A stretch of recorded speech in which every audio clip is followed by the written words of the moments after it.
吴先生28岁，来自河南，声乐老师；小林28岁，来自山西职员。来，有请两位，有请。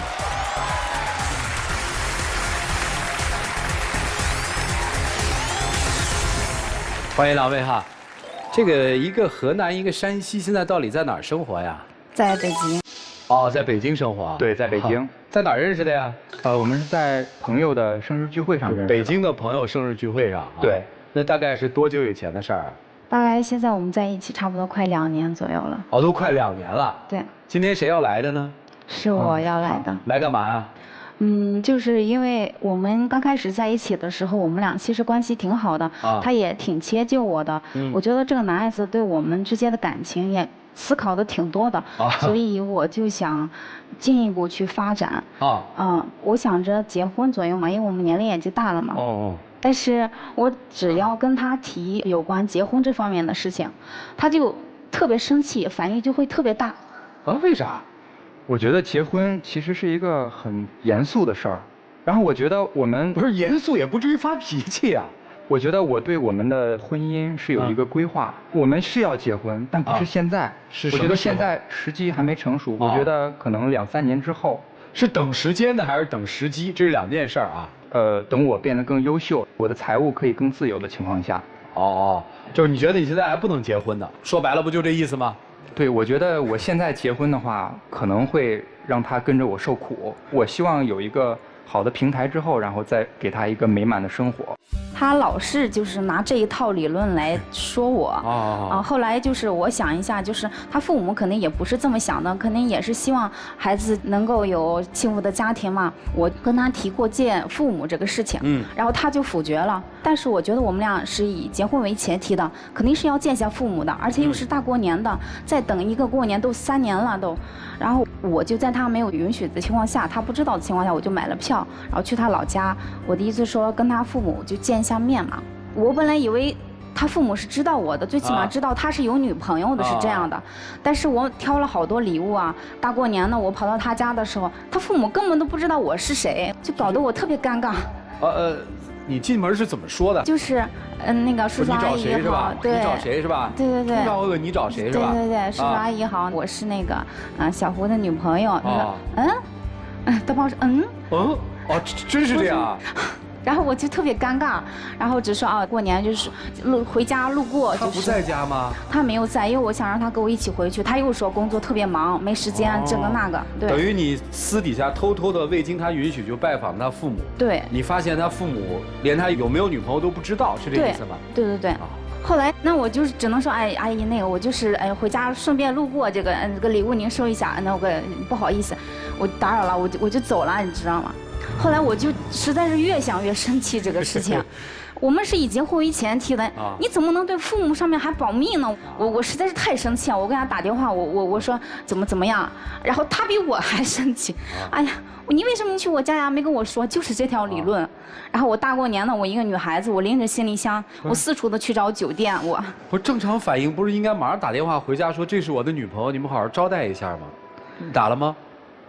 没有打，因为当时他在就是比较晚的时候，好多次道歉，然后哄他，我就是不想因为这些事儿，然后去影响他的心情嘛。其实我也很在乎就是他的感受。有一段时间白天我是在培训中心上课，我就想在空余时间去接一些私人的演出，然后我就跟他商量，我说可不可以？然后结果当时他也很感动，也很理解，因为我的目标是要买房。然后给我们未来有一个交代。他说，就是我们以后有了房之后啊，我们就可以计划我们的未来嘛。然后我觉得，真的挺感动的嘛。然后他肯定说要多加班，多赚一些钱嘛。我又不能说不行，我说行，那你去吧。但是我点头答应是一回事儿，但是他办起来他又是一回事儿。就他自从加班之后，我1个星期见到他的次数真的是屈指可数，特忙。对，那真在忙是吗？对，后来我也觉得他真的在那么忙嘛。后来我就说，那我就自己主动一下，我就去看一下他嘛。后来我就跑到他公司，但是我发觉我只要去到他公司，他就很不开心。为啥？我觉得工作是工作，生活是生活。就是我在工作中正投入的时候，尤其是做艺术，就是很不喜欢被人打扰。而且您那是培训机构不是？对，培训机构，然后但是我们教声乐，教声乐下了课不就没事了吗？对吧？我们也会准备很多演出，其实也是要消耗很大的心思。不是，那也没啥呀。你喜欢你爱你的人，你爱的人来看你，应该很高兴啊，刺激你的创作欲啊。我理解是这样。但是有几次他来，就是他一进培训中心的门儿，然后他整个脸都是拉下来的，然后他直接就过来就对我就一顿质疑，然后一顿什么一顿质疑。那这确明了我的想法，他是对的。你根本就是在公司里面对我身份进行保密的，而且我拉这里也是有原因的。你为什么老是挑对你好的说呀？那你为什么不说我大老远的去看他，然后我给他发信息，他说他忙。我中午发吃了嘛，晚上才回我信息。你那么忙，你多忙啊，你得。然后我进去看他的时候，他大老远跟他那个上司在那弹钢琴，在那笑，开心的不行啊！我大老远我都隔着玻璃，我都能看见你俩在那块笑，啊，那大白牙真的是，我就服了。大白牙真的是。但是我们美声本来就是需要有一个钢伴，然后一个美声人声在唱，两个人配合。但是这个唱歌我们是为了接下来的工作唱的，我们不是随便唱，就是情歌呀、爱歌呀。女朋友来了，那女朋友不高兴了，误会了，赔个笑脸说：“哎，我们俩在准备晚上的排练，这是我女朋友啊，没事了。”是啊。你当时啥反应啊？我很难说当时的那个反应，因为他的态度。他对我很多的质疑，然后被很多同事看到了。我的上司也因为这个事情就跟我聊了好多，他就说你可不可以不要把个人问题带到工作单位上来？你去了说啥了？我就在门口，我就挺不开心的，我就问他谁呀，什么什么的，他挺反感这个事情，他扭头他就回去了，你知道吗？对你也是挺傻的，你回去再问吧，你非在公开场合问干嘛？对，后来我也没有多说，我忍一口气我就走了。然后我跟他说结婚这个事情，他说是不允许，说公司规定。我就说这什么年代了，就感觉真是欺负我不懂似的。那我就打电话就给他女上司，我问问到底是什么情况，这什么年代了还有这样的一个规定。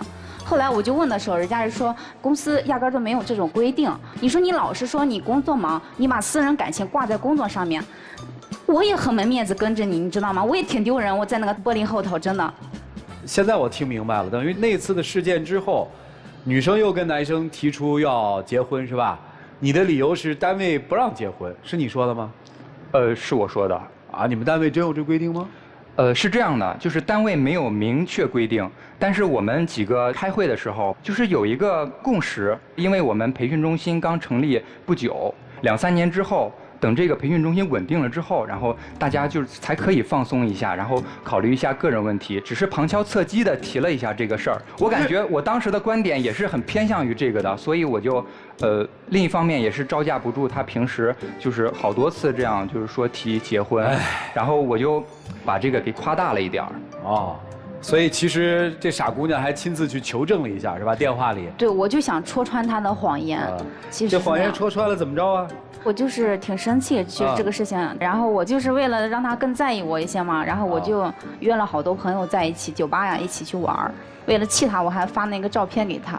其实这个我就很不能忍受，主持人您知道吗？就是，其实我俩一开始都是比较保守的人，从不踏进酒吧半步。然后我发现有一段时间，他经常都是玩到半夜2、3点，更甚至他每次都会把照片发给我，然后这就让我就是很崩溃，然后心里也真的很不是滋味儿。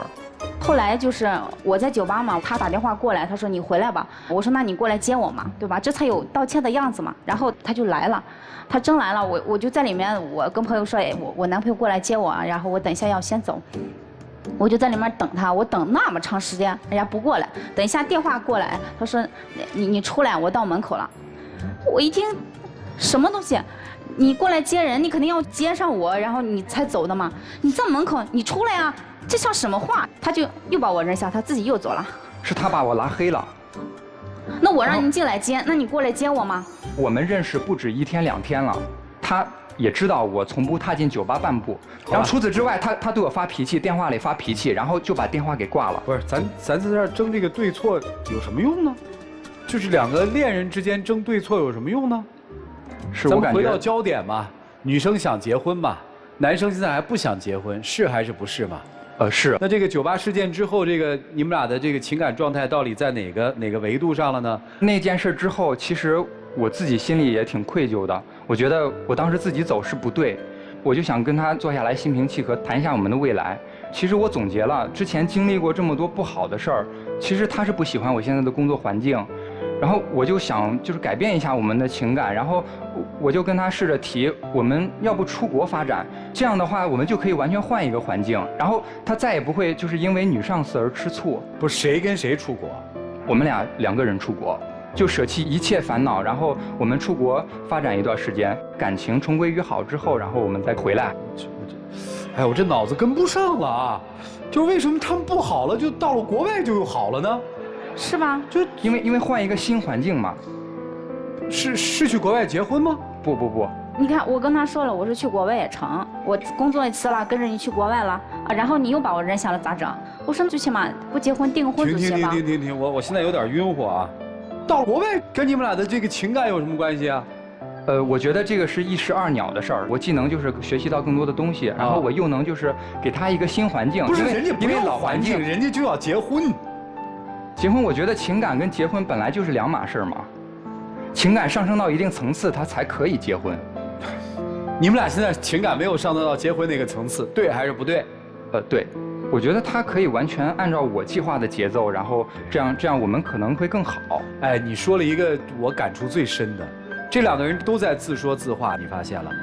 我需要这样我才能娶你，这是男生说的，女生也在自说自话。我们到了该结婚的时候了，我就是以结婚目的谈恋爱的，现在到了一个时候，你不跟我结婚就不行，我就想出各种法子来向你逼婚。两个人都在自说自话，你们确定这个没提结婚之前，你们的恋爱谈得特好吗？对，只要不提结婚这个事儿，就是啥都好说。那就别结了吧。那人家们都结婚了，而且就朋友们孩子都好几岁了，你说我到这个年龄了，其实说白了就是，只要玩玩闹闹，不涉及正事儿，我们都行。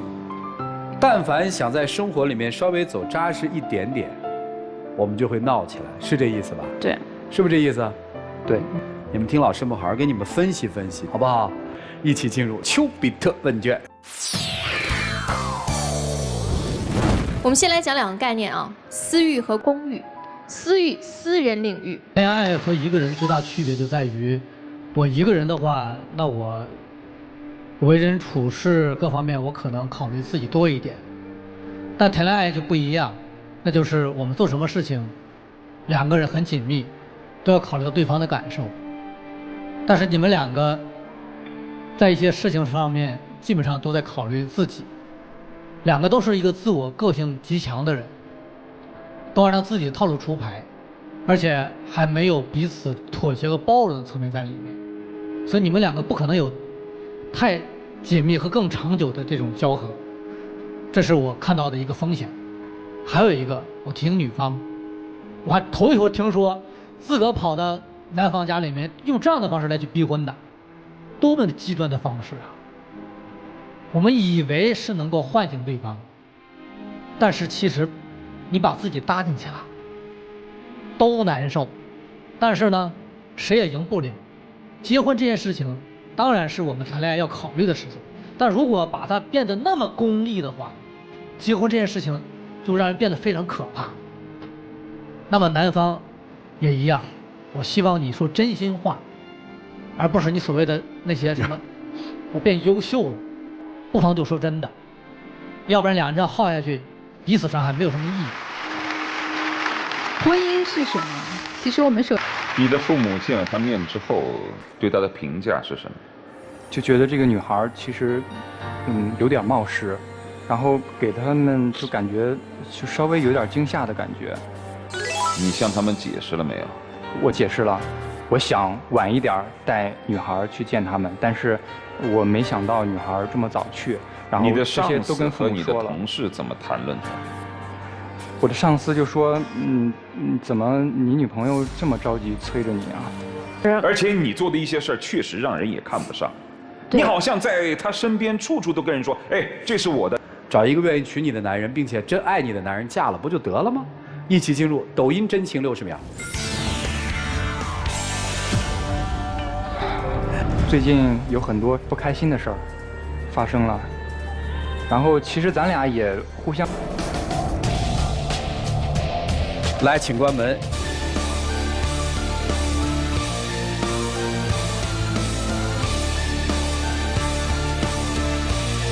来嘛，